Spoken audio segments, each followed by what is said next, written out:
Assalamualaikum warahmatullahi wabarakatuh. Bismillah, alhamdulillah, salatu wassalamu ala rasulillah Sayyidina Muhammad ibn Abdullah wa ala alihi wa sahbihi wa mawalah. Ba'd. Subhanaka la ilma lana illa ma 'allamtana innaka antal alimul hakim wa la hawla wa la quwwata illa billahil aliyyil azim. Teman-teman sekalian, sahabat-sahabat LSKH, kita lanjutkan kajian kita hari ini.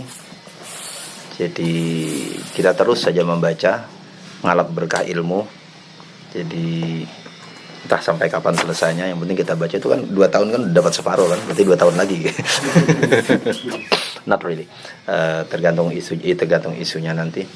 Oke, untuk mengawali kajian kita hari ini, monggo seperti biasa kita mulai. Kita doa, kita kirim Fatihah sama guru-guru kita yang sudah mengajarkan kita mulai dari alif bata ABCD sampai menjadi kata-kata, menjadi kalimat, menjadi teks, yang mengajarkan kita banyak hal hingga kita bisa sampai titik ini.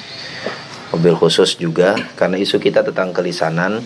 Hari ini saya baru dapat kabar salah seorang informan saya dulu ketika menulis disertasi, dan almarhum Pak Mujahidin, beliau seorang seniman lokal Banjar. Guyonan kita, beliau penerbang. Ya penerbang tapi nggak pakai lisensi pilot gitu kan. Penerbang yang kan bukan beliau seniman kasidah Banjar. Beliau banyak memahami, banyak dari beliau saya banyak belajar tentang tradisi lisan orang Banjar, dan sangat signifikan pengaruhnya terhadap kajian kita hari ini justru.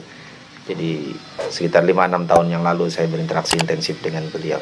Mudah-mudahan almarhum diberi tempat yang terbaik oleh Allah Subhanahu wa taala. Allah yarhamuhu wa yaghfiru dzunubahu wa yataqabbal hasanatihi wa yatajawazu an sayyi'atihi. Dan seluruh guru-guru kita yang sudah mendahului kita dan masih hidup, semoga semua diberi kebaikan. Tahlau mababa kulli khair fid dini wad dunya wal akhirah. Syawalahul Fatihah. A'udzu billahi minasyaitonir rajim. Bismillahirrahmanirrahim. Alhamdulillahirabbil alamin. Arrahmanir rahim. Maliki yaumiddin. Iyyaka na'budu wa iyyaka nasta'in. Ihdinas siratal mustaqim.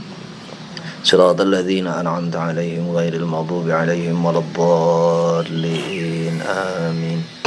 Oke, baik. Kita masih melanjutkan oral memorization. Jadi memori lisan, hafalan lisan. Jadi kemarin kan dia masih mencoba di bagian awal. Kemarin saya ulangi sedikit, dia masih masih mencoba menegaskan tentang bedanya hafalan verbatim yang diambil dari teks dan diambil dari lisan. Jadi bagaimana hafalan itu dengan beberapa bukti riset,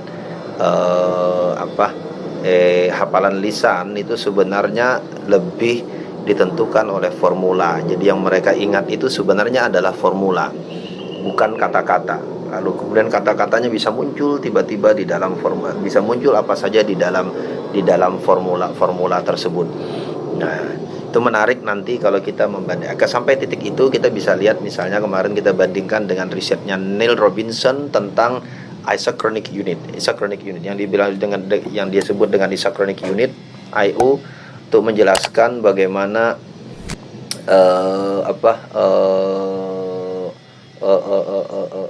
kelompok-kelompok ayat Al-Quran yang diturunkan semuanya mengikut pola yang teratur. Dan pola itu yang membuat orang lisan bisa dengan mudah mengingat, karena yang diingat itu polanya, formulanya. Lalu kemudian mereka bisa mengisikan apa saja. Oke, sampai titik itu kita bisa menemukan padanannya di dalam kajian Quran dan juga hadis sebenarnya. Karena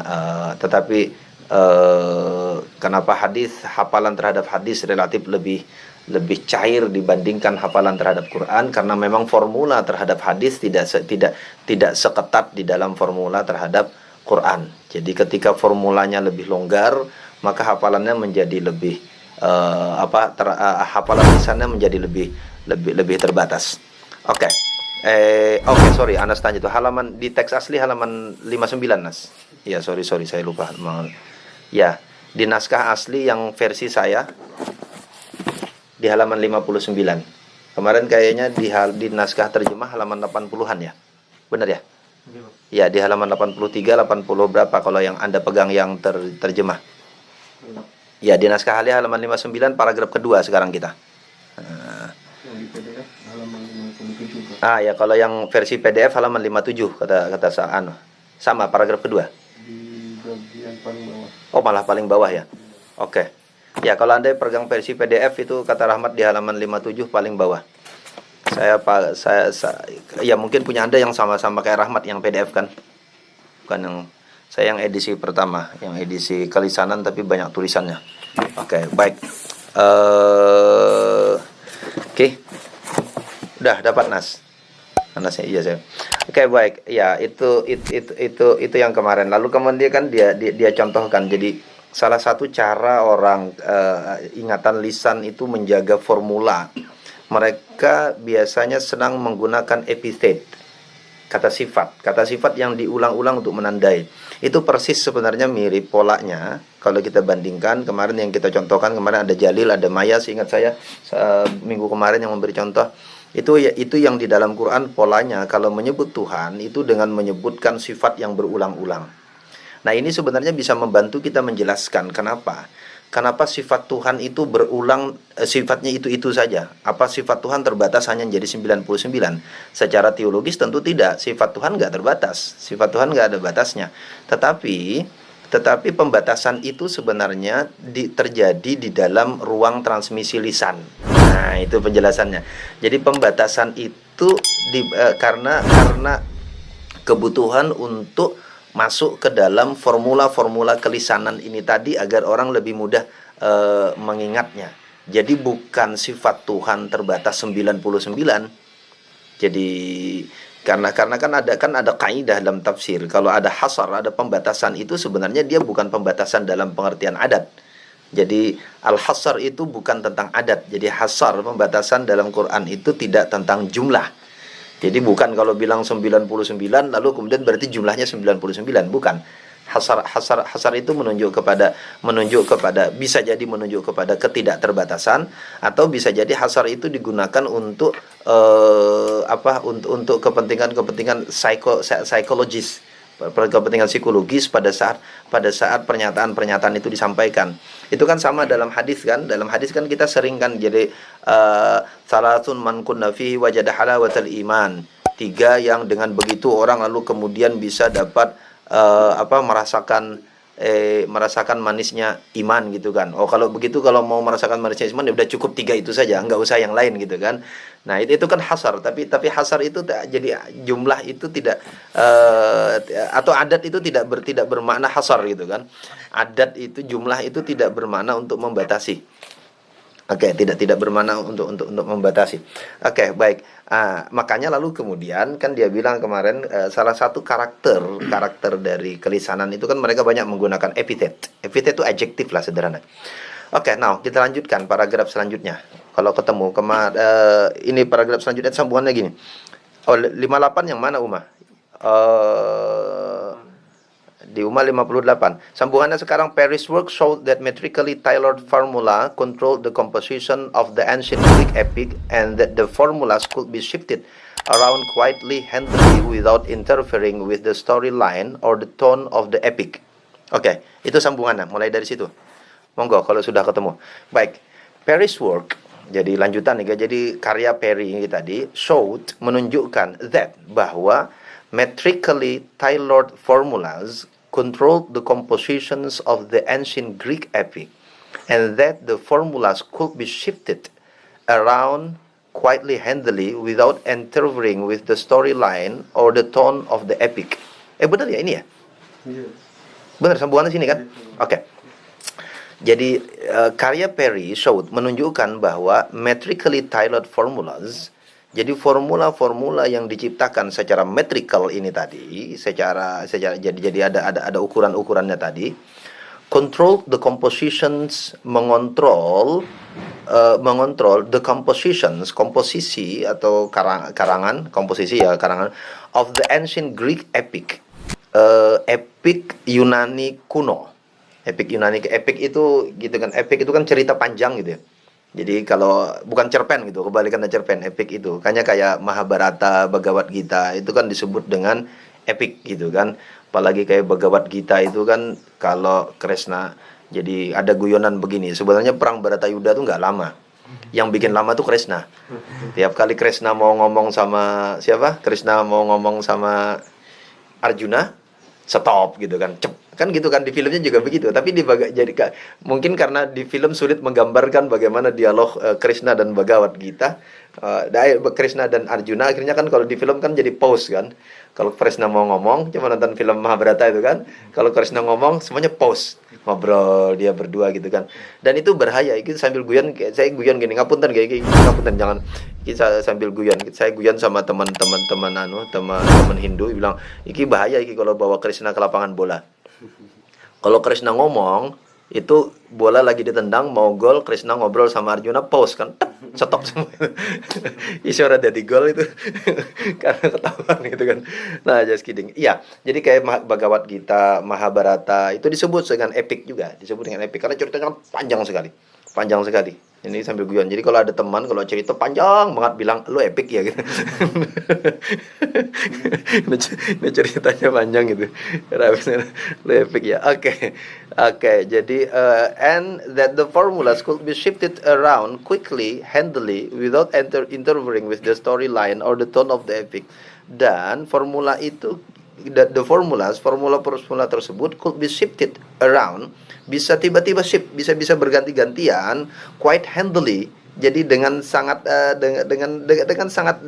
mudah, without interfering, tanpa ada with the storyline, tanpa mengganggu the storyline, jalan cerita, or the tone of the epic, atau tone itu apa ya, nada dari cerita, jadi nggak kehilangan tekanannya gitu loh.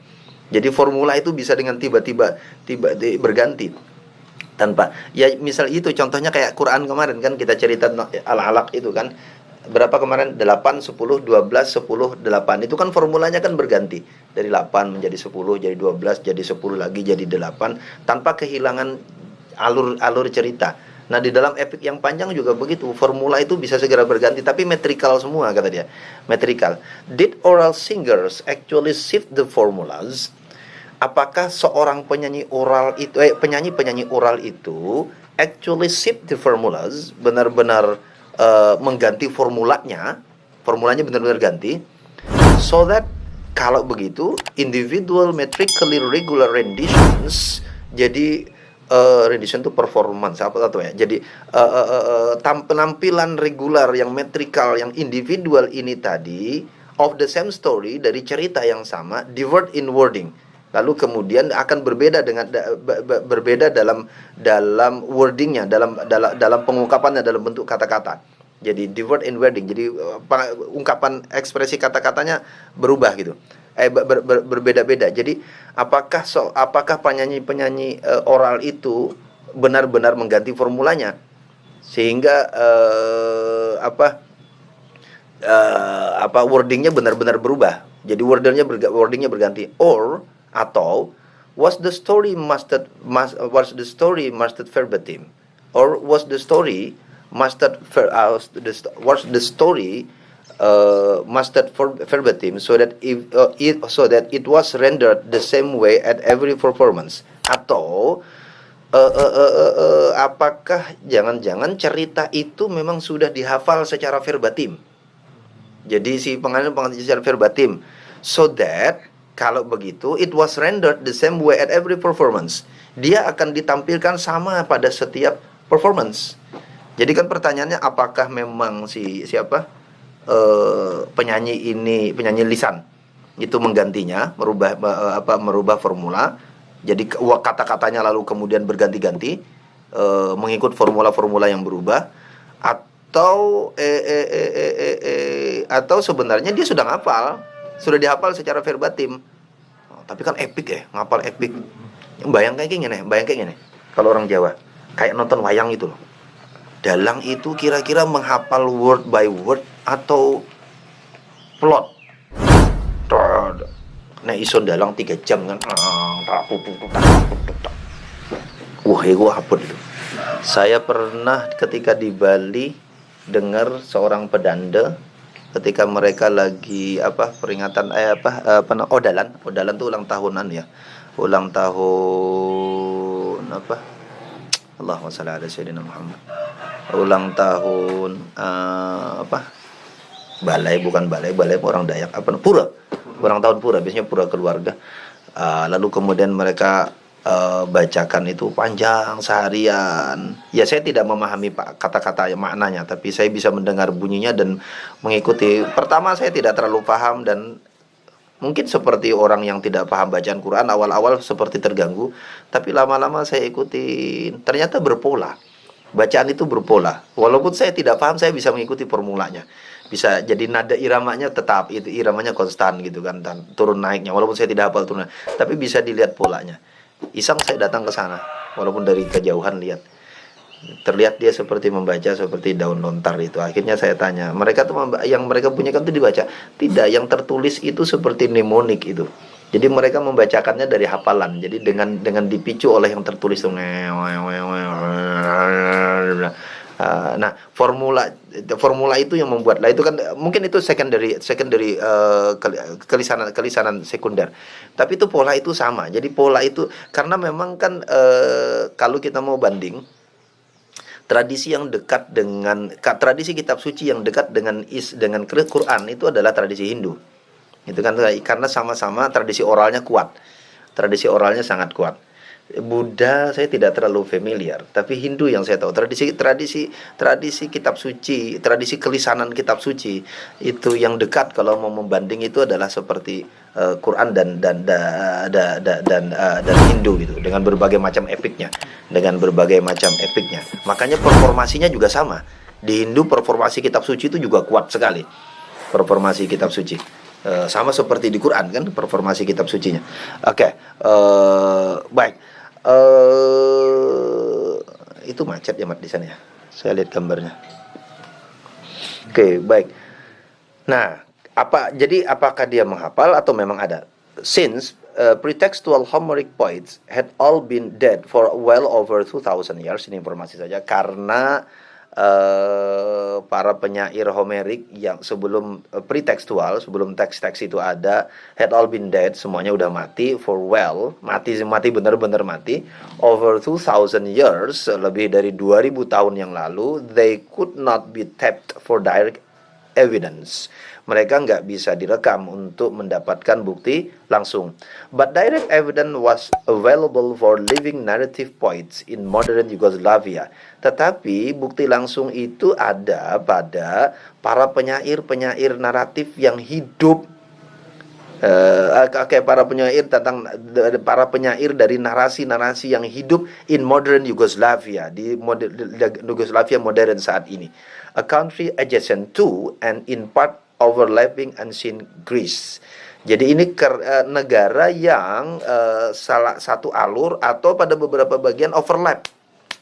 Jadi yang melanjutkan atau pada beberapa bagian itu overlap. Jadi ancient Greeks overlap dengan Yunani kuno. Jadi ada peninggalan Yunani kuno dalam tradisi mereka. Perry found such poets composing oral epics narrative. Perry menemukan para penyair ini mengarang narasi-narasi epik lisan, oral epic narrative, for which there was no text, dan tidak ada teksnya. Their narrative poems, puisi-puisi naratif mereka. Jadi puisi naratif itu kan puisi yang bertutur gitu, bercerita tentang like Homer's, seperti Homer's yang ada pada Homer's, were metric and formulaic. Jadi metric dan formulaik, terukur dan punya formula. Jadi ada ukurannya dan ada formulanya. Although their verse matter happens to be a different one from the ancient Greek dactylic hexameter, sekalipun their verse matter, jadi ukuran-ukuran kalimat mereka, ukuran-ukuran bait mereka, happened to be a different one, itu berbeda from the ancient Greek dactylic hexameter, berbeda dari hexameter dactylic Yunani ya. Dactylic hexameter kan kemarin itu kan, dactylic itu 3 suku kata, hexameter 6. Jadi 6 kata dengan masing-masing 3 suku kata gitu kan kemarin. Itu tuh pola metrikalnya zaman Yunani. Berbeda dengan itu. Tetapi Lord continued and extended Paris work. Lord melanjutkan bahkan mengembangkan karya Pari tersebut, building up the massive collections, lalu kemudian dia mengumpulkan koleksi yang sangat masif of oral recording of recent day Yugoslav narrative poets. Now in the Perry collection at Harvard University. Oke, dia nggak panjang sekali kan sifat building, dia mengumpulkan, building up membangun atau mengumpulkan, dia menstruktur mengumpul koleksi yang masif dari rekaman oral of present day Yugoslav narrative poets now. Jadi para penyair naratif Yugoslavia saat ini, dan now yang saat ini tuh in the Perry collection, semuanya saat ini dikumpulkan di Pari collection, koleksi Pari di Harvard University. Nah, oke, ada jadi dia mengumpulkan begitu. Most of these living South Slavic narrative poets, sebagian besar dari para penyair naratif orang-orang Slavic Selatan yang hidup ini, and indeed all of other better ones, dan sungguh bahkan yang lain, orang-orang penyair lain yang lebih baik, yang semuanya are illiterate. Mereka semuanya illiterate. Jadi urai sama jadi bukan illiterate itu. Iya, bahasanya sih illiterate ya. Saya malah sekarang lebih senang menyebut dengan non-literate gitu ya. Ya, illiterate itu ya, illiterate. Kalau kita bilang illiterate apa? Buta huruf ya. Oke, buta huruf. Oke. Learning to read and write disables the oral poet. Lord found, kata dia. Belajar membaca dan menulis itu membuat para penyair lisan ini kehilangan kemampuannya. Jadi malah nggak bisa. Lord menemukan, it introduces into his mind the concept of a text as controlling the narratives and thereby interferes with the oral composing processes, which have nothing to do with text but are the remembrance of songs sung. Oke. Songs sung, bukan sung sang, songs sung. Oke. Ini temuan Lord. Kenapa itu disables kemampuan para penyair oral? Kata dia, it introduce, jadi membaca dan menulis itu memperkenalkan. Peristiwa ini, temuan ini kata dia, kejadian kasus ini introduce into his mind, memperkenalkan ke dalam pikirannya. Jadi membuka pikiran dia, the concept of a text, konsep tentang sebuah teks, as controlling the narratives, sebagai alat kontrol terhadap narasi, and thereby, dan karenanya interferes with the oral composing process. Jadi dia menginterfere itu ya memotong, mengganggu proses penciptaan composing, oral composing. Jadi proses menciptakan, menyusun kata-kata secara oral. Jadi proses komposisi oral, composing oral. Jadi proses orang composing itu kan mengarang. Proses mengarang secara oral. So proses penciptaan oral ini tadi, which have nothing to do with the text. Yang proses itu sama sekali tidak ada hubungannya sama teks, but are, tetapi the remembrance of songs sung. Tetapi mengingat lagu-lagu yang dinyanyikan. Nah, itu saja. Oke, ada beberapa yang baru gabung, kalau lagi baca teks, kalau pegang teksnya kita baca. Nek punya saya sih halaman 59, di Umah halaman 58 ya, Umah ya. Paragraf sambungan yang kemarin. Oke. Ya, jadi justru tulisan itu ganggu. Kata dia. Nanti di paragraf kita lanjutkan. Di paragraf selanjutnya dia dijelaskan kenapa tulisan itu mengganggu. Oral poets' memory of songs sung is Agile. Oke, Agile ya bacanya. Ya Agile ya mana? Tuh ada siapa sini ya? Anak Agile apa Agile? Agile ya. Saya baca Agile.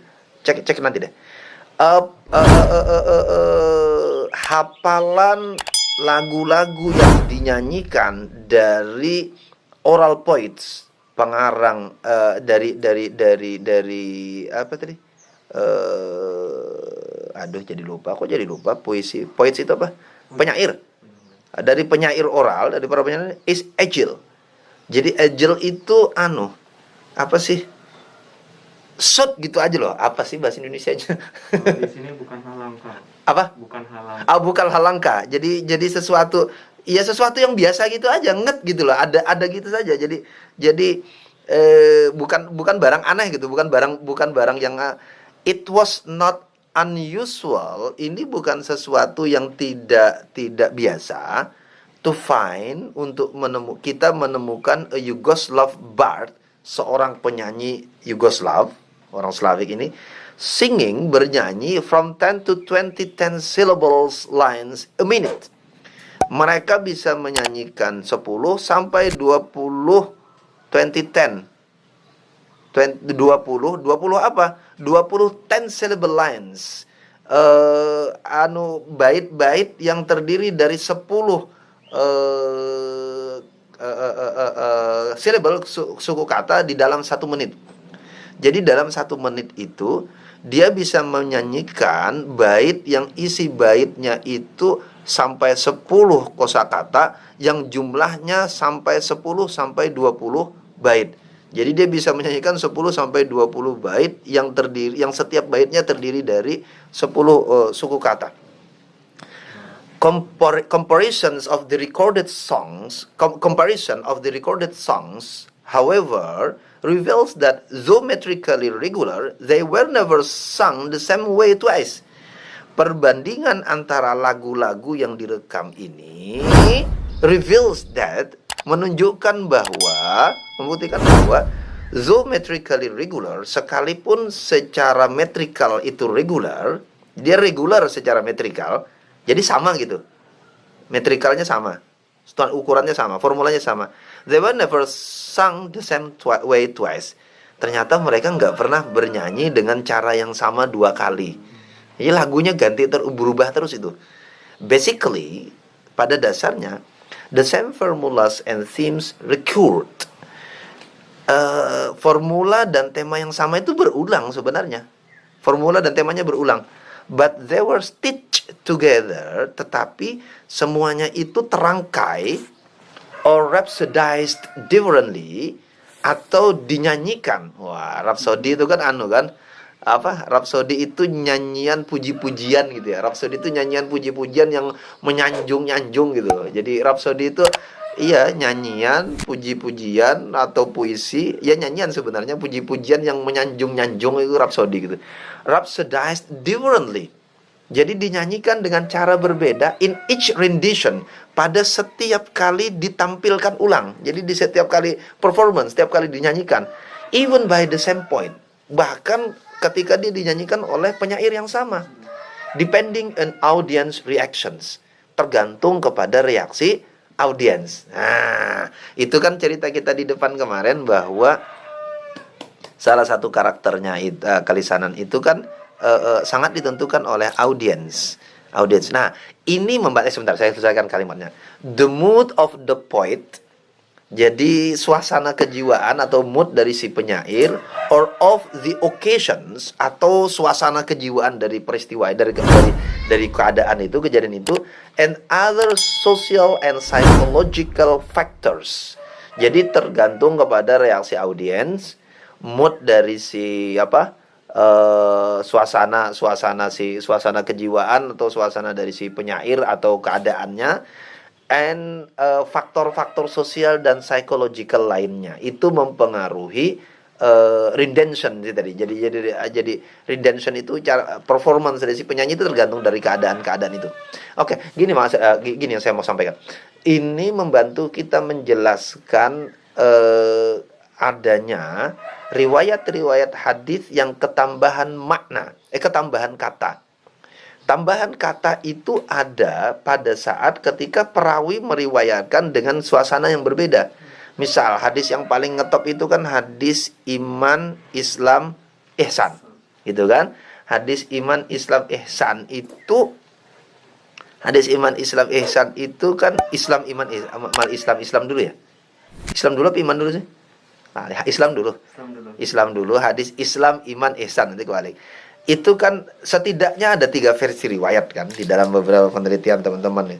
3 versi riwayat. Nah, di 3 versi itu cara menggambarkan si lelaki ini berbeda-beda. Cara menggambarkan malaikat. Ada yang menambahkan dengan apa, rambut panjang, jenggot panjang. Ada yang tidak ada keterangan itu gitu kan. Tapi sama cerita Islam, iman, ihsannya sama ceritanya. Tetapi narasi tentang si orangnya ini berbeda. Nah, perbedaan narasi itu bisa jadi terjadi karena kasus kelisanan ini tadi. Lagi ngobrol sama siapa, maka lalu kemudian yang meriwayatkan penting untuk menekankan koyo opo si wong sing teko ini. Wah, digambarkan lah. Yang pertama merasa udah cukup saja menggambarkan ada orang laki-laki putih, tinggi, pakai baju putih, kelihatan nggak dari perjalanan jauh, tiba-tiba datang sama Nabi, nempel sama lutut Nabi, nanya lagi. Habis nanya, dijawab, bilang lagi, sodakta. Ini orang kok nanya tapi membenarkan, lagi nguji Nabi ya, emang siapa lu gitu. Dan seterusnya lah, cerita hadis itu. Tapi kan nanti yang lain tambahkan, enggak, wah si lelaki itu dengan rambutnya hitam, berjenggot hitam, wah kulitnya putih, wah, tak tampak, sama bilang tak tampak seperti ada tanda-tanda perjalanan. Oke. Nah, tambahan narasi itu sebenarnya muncul sebenarnya karena sifat kelisanannya. Karena sifat kelisanannya tadi, karena depending on audience reactions. Jadi oke. Baik, orally recorded interviews with the 20th century bards supplemented records of their performance. Wawancara yang direkam secara oral dengan para penyanyi di abad ke-20 supplemented records of their performance. Itu menjadi suplemen, menambahkan rekaman tentang performasi oral mereka, of the performance mereka, penampilan mereka ketika bernyanyi. For these interviews, dari interview ini, and from direct observations, dan dari observasi langsung, we know how the bards learns. Nah, kita jadi tahu, kata dia, ini kata Lord gitu kan, bagaimana bards itu belajar. By listening for months and years to other bards who never sing a narrative the same way twice, but who use over and over again the standard formulas in connections with the standard themes. Dengan apa? Dengan mendengar berbulan-bulan, bertahun-tahun to other bards, mendengarkan penyanyi yang lain, who never sings, yang tidak pernah menyanyikan a narrative, sebuah narasi, sebuah cerita, the same way, dengan cara yang sama, twice, 2 kali. But who use, tetapi yang menggunakan over and over again, berulang-ulang menggunakan the standard formulas, formula yang terstandar in connection with standard themes, yang berhubungan, yang terhubung dengan tema-tema yang terstandar. Jadi itu kalau mirip kayak kita gini, kalau di Jawa itu mungkin dalang, saya nggak tahu dia. Tapi kalau kita di Melayu, di Sumatera, di Kalimantan itu ada tukang kisah. Nah, tukang kisah. Kalau di, apa ya namanya di Sumatera itu ada tukang kisah itu apa pun Sumatera itu. Allahumma shalli ala sayyidina Muhammad. Lari saya. Sumatera itu ada sebutan untuk tukang kisah itu. Tapi kalau di Banjar namanya tukang kisah itu. Dalam tradisi orang Banjar, Melayu Banjar itu ada tukang kisah. Di Sumatera itu juga ada itu yang cerita. Atau kalau dulu kita siapa Aceh itu, seniman Aceh, Pak Ngah.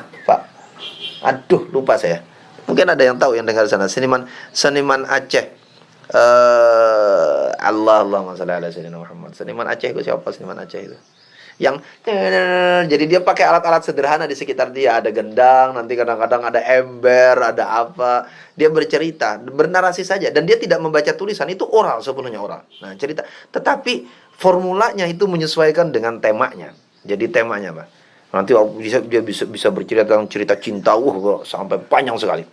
Formulas of are of course somewhat variable.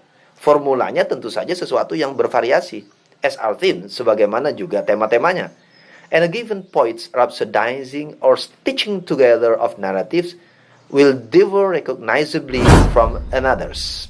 Oke, kalau begitu, a given poet's rhapsodizing or stitching together of narratives, a given jadi, oh ini juga jadi apa?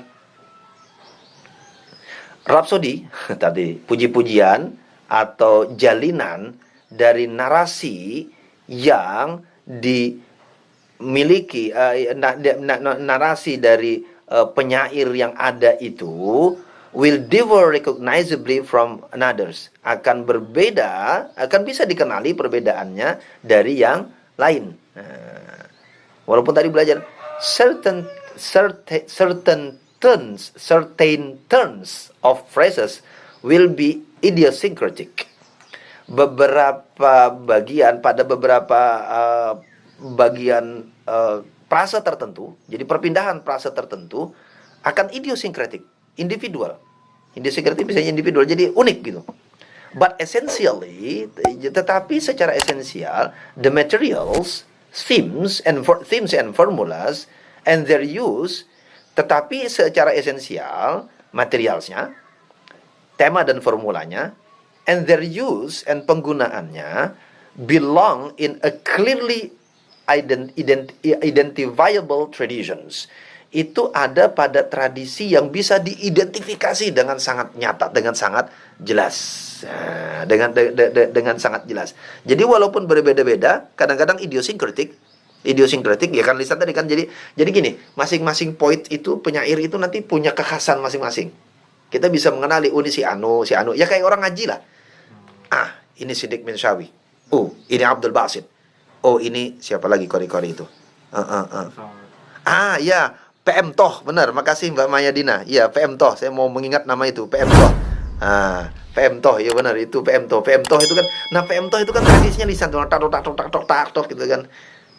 Baru meninggal ya. Allah yarhamu. Enggak tahu saya. Oke, baik. Di punya saya sih macet Rahmat. Tapi lancar berarti ya, karena orang bisa nyaut ini berarti lancar ya. Di tempat saya macet di gambarnya. Karena saya sama. Oke, baik. Ya makasih Mbak Maya. PM Toh, benar itu yang saya maksud. PM Toh. Nah, balik ke sini tadi. Jadi masing-masing itu bisa jadi punya kekhasan. Tetapi pada dasarnya tema dan formulanya itu bisa diidentifikasi sebagai formula gitu. Originality consists not in the introductions of new materials, but in fitting the traditional materials effectively into each individual, unique situation and or audience. Jadi originalitas itu di dalam tradisi lisan ini, ini penting, ini untuk tentang hadis itu, tentang kan kira originalitas itu kalau di dalam tradisi lisan ini consist not in the introduction of new material, bukan tentang apakah ada sesuatu yang baru yang dia sajikan, memperkenalkan material yang baru, sesuatu yang baru, but in fitting the traditional materials, tetapi bagaimana barang-barang yang sudah ada ini, kata-kata yang sudah ada, formula yang sudah ada gitu, effectively, but fitting effectively itu dipaskan, digunakan secara efektif kepada individual, unique situation or audience. Jadi situasi yang unik atau audience yang unik. Gini, jadi makanya lalu kemudian kita bisa menilai, kan ini menarik ini kalau dalam studi hadis. Penambahan-penambahan itu dianggap, jadi kan kalau di dalam tradisi lisan mereka nyebut, jadi originalitas itu ada pada bagaimana kekhasan masing-masing poet ini menggunakan formula yang sama, menggunakan diksi yang sama, tema yang sama, tetapi ditujukan dengan ekspresi yang bisa jadi berbeda terhadap situasi yang berbeda. Itu yang namanya originalitas. Jadi originalitas itu ada pada itu, bukan pada menciptakan formula baru, bukan pada menciptakan tema baru, bukan pada menemukan diksi baru, bukan. Tapi bagaimana menggunakan traditional materials ini untuk fitting, untuk bisa merespon audiens ini. Itu yang dinamakan dengan original. Nah, cara berpikirnya berbalik kalau kita mau dalam studi hadis. Nah, di studi Quran juga nanti, tapi studi Quran agak sedikit jadi dalam studi hadis misalnya yang saya cara berpikirnya kebalik, cara berpikirnya begini. Jadi di dalam hadis setiap penambahan itu di satu sisi dia dianggap original berarti itu tambahan si perawi. Perawi itu posisinya seperti poet, seperti penyair. Tapi pada saat yang sama penambahan itu menandai interaksi ruang dan waktu si perawi. Jadi si perawi ini berinteraksi dengan dua orang waktu, maka dia menambahkannya. Jadi penambahan itu terjadi karena ada interaksi ini. Itu makanya lalu kemudian di dalam beberapa studi hadis kontemporer analisis sanad itu tidak semata-mata untuk menentukan ini ada tambahan ya, tapi analisis sanad dan matan yang bervariasi itu berfungsi untuk menentukan ruang tuturan. Jadi kalau ada perubahan ini sebenarnya tuturan siapa dan kenapa tuturan itu ada. Maka dia juga bisa digunakan pada titik yang lebih jauh tentu. Jadi kalau misalnya ketemu hadis maudhu, tidak semata-mata urusan ini menjadi maudhu lalu kemudian ketolak. Tetapi kemaudhu'an itu akan dilihat dari siapa yang memasukkan, kapan dia memasukkan, siapa audiensnya, apa mood dari keadaan di sekitarnya. Maka kemaudhu'an itu akan membantu untuk menjelaskan interaksi si perawi ini dengan ruangnya, dan itu akan membantu kita menjelaskan tentang perkembangan sejarah intelektual Islam. Jadi akhirnya mustalah hadis tentang kualifikasi hadis itu tetap kita pakai, itu tetap berguna.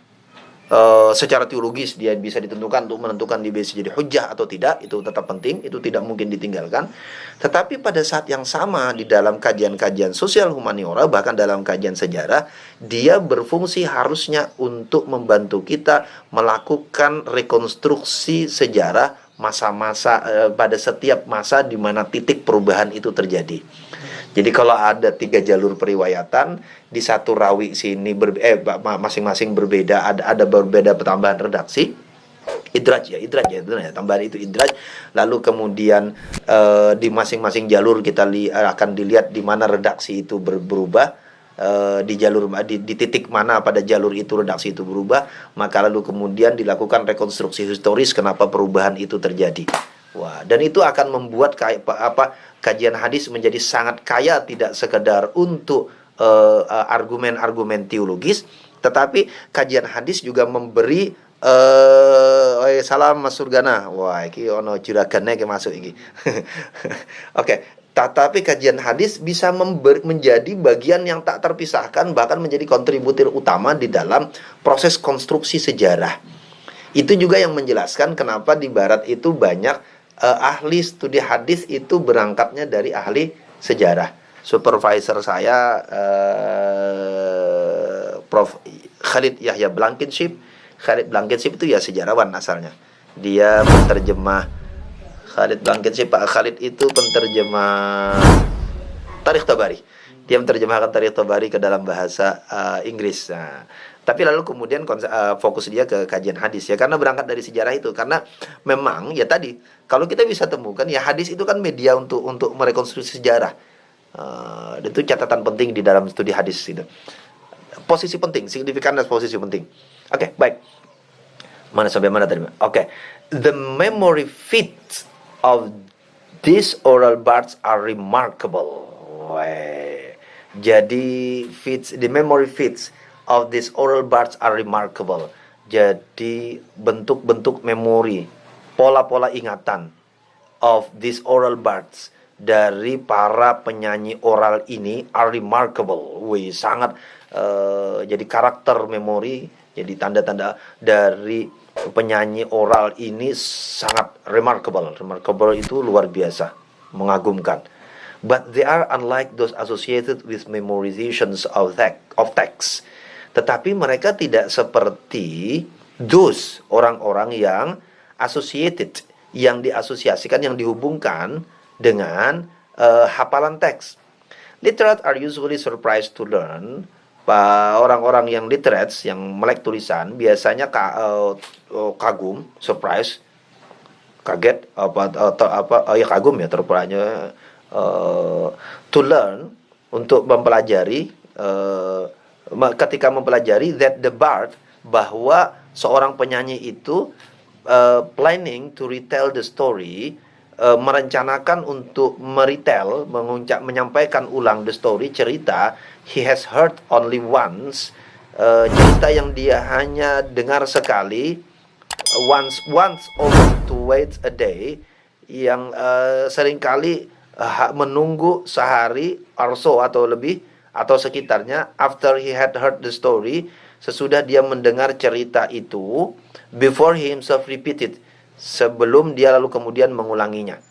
Jadi penyanyi oral ini dengar sekali, lalu kemudian sehari atau lebih, sehari 2 hari kemudian dia lalu kemudian mengulanginya.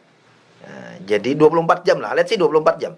Hari ini dengar sekali, orang nyanyi, dan nyanyinya lagu naratif loh, bukan lagu potong bebek angsa masa di kuali, kan pendek nih. Ini lagu naratif, narasi itu panjang kan, lagu itu panjang, lagu itu panjang, tidak sekali gitu, itu lagu panjang.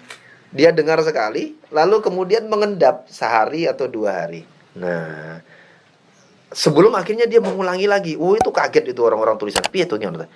In memorizing a written text, dalam menghafal teks tertulis, postponing its recitation generally weakens recall. Menunda mengulangi ini tadi, itu pasti akan melemahkan hafalan. Akan melemahkan hafalan itu. Ya ngatan kan, yo kayak kita ngapali Quran kan. Ngapali Quran itu baca, baru ngulangin lagi besok. Oh, itu sing kelingan bahwa kemarin sudah baca, itu aja. Sing dibaca apa? Sing dibaca ora eling blas. Sing dibaca ora eling blas. An oral poet is not working with text or in a textual framework. Seorang penyair oral itu tidak bekerja dengan teks atau di dalam framework teks. He needs time to let the story sink into his own store of themes and formulas. Justru sebaliknya, dia memerlukan waktu untuk membiarkan cerita itu sink. Jadi ya sink itu apa masuk, mengendap, menyerap gitu kan, melewati into his own store of themes and formula, masuk menjadi satu, mengendap ke dalam formula, ke dalam ini perbendaharaan tema dan formula yang dia punya. Kan dia tema dan formulanya kan sudah ada. Cerita baru masuk, cetok, biarkan aja dulu masuk. Jadi itu mengolah dulu, tidak. Lalu sesudah itu time to get with the story. Dia membutuhkan waktu untuk get with the story. Jadi cerita itu menjadi bagian dari dirinya. In recalling and retelling the story, dalam merecall, mengingat lagi, and retelling, dan menceritakan kembali cerita itu, he has not in any literate sense, dia tidaklah di dalam pengertian dalam pengertian literate tadi, orang-orang yang tak paham melek bacaan, memorized its metrical rendition from the versions of the other singer. Jadi dia bukan mengingat penyajian metrikal atau penampilan metrikal terukur tadi dari from version of other sings, dari versi dari penyanyi yang lain. A version long gone forever when the new singer is mulling over the story for his own renditions. Versi yang sudah lama ada, long gone forever. Jadi yang sudah ada sejak selalu ada. Jadi versi yang selalu ada. When the new singers, ketika seorang penyanyi is mulling over the story for his own rendition. Jadi masuk ke dalam menyerapi atau menyelami sebuah cerita untuk penampilan dia sendiri. Jadi bukan kayak kalau bayangan orang literate itu kan dia sepertinya ini ketika dengar, lalu kemudian metrikal orang itu dihafal. Yang metrikal itu ukuran itu sudah ada. Enggak, sama sekali enggak itu. Jadi sama sekali bukan itu. The fixed materials in the bard's memory are a flood of themes and formula. Nah, kata dia, material yang fix, pada hafalan seorang penyanyi ini tadi, penyanyi lisan tadi, are a float of themes and formulas. Jadi sebenarnya adalah tema dan formula yang cair, out of which all stories are variously built, yang dihasilkan dari cerita-cerita yang dibangun secara bervariasi. Jadi formula itu bukan formula fix tok gitu loh, bukan. Formula itu dibangun oleh variasi cerita-cerita ini. Muncul jadi tema dan formula itu juga cair. Jadi cair sekali. Makanya gampang kan. Justru kalau sangat kaku, iku ora iso ngapal dia. Tidak bisa mengingat. Nah, oke. Paragraf lagi, kita baca separagraf lagi. One of the most telling discoveries in Lord's work has been that. Jadi di antara temuan penting yang most telling discoveries. Jadi ini temuan penting. Temuan penting maksudnya. Telling discovery, temuan penting, temuan yang paling penting di dalam karya work has been that adalah, although singers are aware that two different singers never sing the same song exactly alike, sekalipun para penyanyi ini sadar bahwa dua orang penyanyi never sing the same song exactly alike, tidak akan pernah menyanyi lagu yang sama tetapi dengan cara yang sama sekali sama. Nah, kayak the same song exactly. Jadi tidak pernah sama sekali menyanyikan lagu yang sama. Nevertheless, sekalipun demikian, a singer will protest that he can do his own version of a song line for line and word for word anytime, and indeed just the same 20 years from now. Tapi para penyanyi itu protes, sekalipun para penyanyi protes bahwa dia itu bisa menyanyikan versi dia, jadi menyanyikan lagu versinya dia, line for line, jadi baris demi baris, word for word, kata demi kata, anytime, setiap kali, and indeed, dan sungguh yang dia lakukan itu just the same 20 years from now, sama dengan 20 tahun yang lalu. Jadi ngotot mereka. Jadi sekalipun bervariasi, penyanyi lisan ini sama ini. Nah, tetapi ya tadi, karena yang dimaksud dengan fixed material itu berbeda. Jadi ya tadi PM Toh itu misalnya, yang dimaksud dengan fixed material di PM Toh itu justru formula yang float ini, yang cair ini, yang sangat yang bisa yang sangat bisa menyesuaikan dengan keadaan, bukan yang itu. Lah ya itu ya. Tapi menurut dia enggak, ini kata per kata, line per line itu sama persis. Ketika however, sekalipun their purported verbatim renditions are recorded and compared, ketika tampilan verbatim mereka yang ini tadi direkam dan dibandingkan, they turn out to be never the same. Ternyata memang nggak pernah sama. Though the songs are recognizable versions of the same story, sekalipun cerita-cerita itu merupakan versi yang dikenali dari cerita yang sama. Lagu itu dikenali dari cerita yang sama. Word for word and line for line, kata demi kata, baris demi baris, as Lord interprets, sebagai ketika Lord menginterpretasikannya, is simply an empathic way of saying, itu hanya cara empatik untuk mengatakan like, mirip.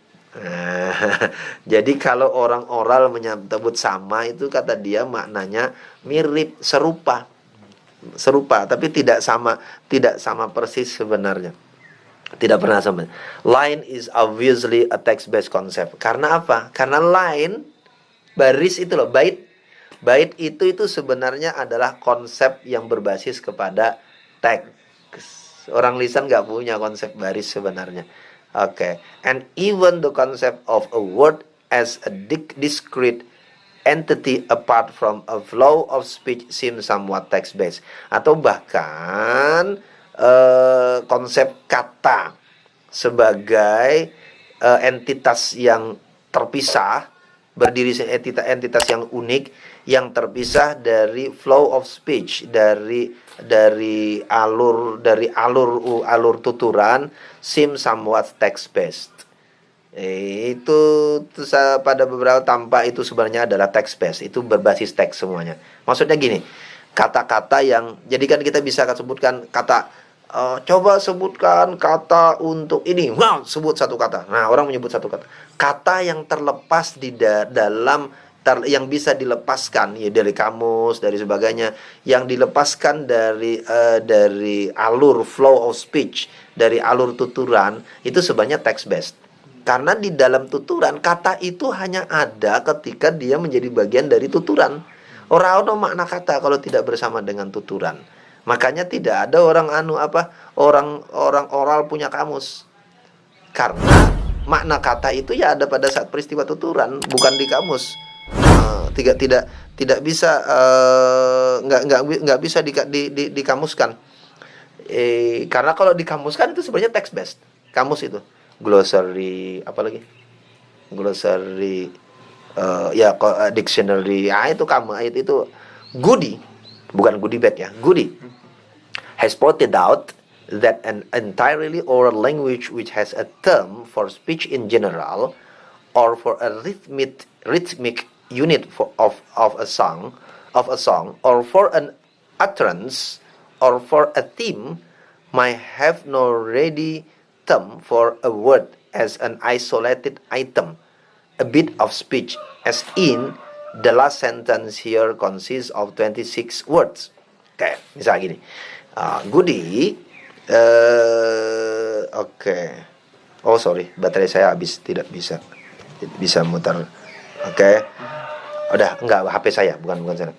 Goody has pointed out, menunjukkan bahwa an entirely oral language, bahasa yang sepenuhnya oral itu, which has a term for speech in general, yang memiliki istilah for speech in general, istilah dalam tuturan atau dalam speech itu apa sih kalau kita terjemahkan ke Indonesia? Ya speech. Speech karena sering sekali speech, ungkapan gitu ya. Oke, ungkapan lah dalam which had a term for speech in general. Jadi pada bahasa yang sepenuhnya oral, yang bahasa ini which has a term for speech in general, yang memiliki sebuah term dalam ungkapan secara umum, dalam perkataan secara umum, or for rhythmic unit of a song, atau untuk bukan hanya pada speech, pada pernyataan, pada ungkapan, pada tuturan, tetapi juga bisa or pada unit yang ritmik dari lagu. Ritmik dari lagu itu ritme gitu, lagu yang ritme dalam lagu, or for an utterance, atau pada ungkapan ketika tuturan, or for a theme, atau untuk sebuah tema. Might have no ready term for a word as highlighted. Mungkin bagi dia tidak memiliki no ready term, terma atau istilah yang ada for a word as an isolated item, sebagai tidak punya istilah untuk kata sebagai sesuatu yang isolated gitu loh. Jadi di dalam tuturan, di dalam lagu, bagi orang yang lisan ini tadi, mereka nggak punya konsep kata sebagai isolated term. Jadi kata itu loh sebagai istilah yang berdiri sendiri. A bit of speech, jadi sebagai bagian dari speech, dari penuturan, as in, seperti dalam kalimat begini. The last sentence here 28. Kalimat berikut ini, the last sentence here consists of 26 words. Kalimat terakhir ini terdiri atas 26 kata, gitu kan? 26 kata. Or does it, atau benar itu? Maybe there are 28. Karena bisa jadi sebenarnya itu 28. Jadi kalau orang tuturan bilang 26 itu belum tentu 26, bisa jadi 28. Misal, if you cannot write, kalau kamu nggak bisa menulis, is, apakah kata-kata text based, one word or two? Itu dua kata atau satu kata, kata dia. The sense of individual words are significantly discrete item is fostered by writing. Jadi sense, pemahaman individual words, kata-kata yang bersifat individual, yang berdiri sendiri, as significantly discrete items, itu secara signifikan sebenarnya item yang terpisah, individual, yang secara signifikan is fostered by writing. As significantly discrete item, sebagai item yang secara signifikan berdiri sendiri, is fostered by writing. Sebenarnya itu ditemukan atau dikembangkan oleh tulisan, which yang here as elsewhere, sebagaimana di tempat lain, a diaretic. Diaretic itu individual ya, separative atau terpisah. Nah, jadi yang menemukan kata itu ya sebenarnya, oh video ini sudah berakhir. Iya Pak, ini video baru Pak. Oh video baru, oke. Karena 1 jam. Ya, Bukan. Tadinya tiba-tiba berhenti karena ada masalah sini. Oke, baik. Mau habis juga kok. Kita selesaikan paragraf ini. The sense of jadi early manuscript tend not to separate words clearly from each other. Kalau kita baca manuskrip lama, ini menarik ini. Manuskrip tadi malam kan ada diskusi tentang manuskrip gitu sama Kang Islah. Coba lihat manuskrip gitu. Kalau manuskrip yang makanya penting pertanyaan terhadap manuskrip ini. Ini salinan dari lisan atau salinan dari teks. Jadi orang ngomong ditulis atau teks. Itu akan berbeda konsekuensinya terhadap manuskrip. Tend not to separate words clearly from each other. Jadi cenderung untuk tidak memisahkan kata-kata satu dengan yang lain secara tegas, but to run them together. Tapi membiarkan kata-kata itu. Ya seperti orang ngomong. Jadi kalau kita mendengar orang ngomong, kita ngobrol, itu kan kita tidak mendeteksi kata-kata itu satu persatu. Kecuali kalau orang lagi berantem ya. Orang pacar, cewek cowok lagi berantem, itu memang kata-katanya satu demi satu dengerin gitu. Tapi kalau tidak itu ya enggak.